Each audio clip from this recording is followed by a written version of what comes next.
কবিগুরু রবীন্দ্রনাথ ঠাকুরের লেখা একটা কবিতা, মরণ যেদিন দিনের শেষে।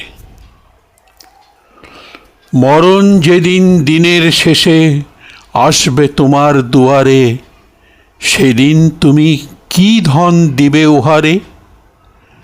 ভরা আমার পরাণখানি সম্মুখে তার দিব আনি, শূন্য বিদায় করব না তো উহারে।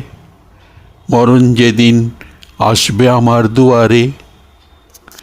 কত শরৎ বসন্ত রাত, কত সন্ধ্যা কত প্রভাত, জীবন পাত্রে কত যে রস বরসে।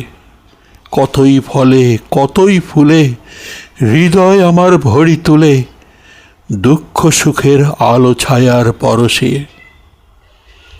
যা কিছু মোর সহাহিত ধন, এতদিনের সব আয়োজন, চরম দিনে সাজিয়ে দিব উহারে। মরণ যেদিন আসবে আমার দুয়ারে।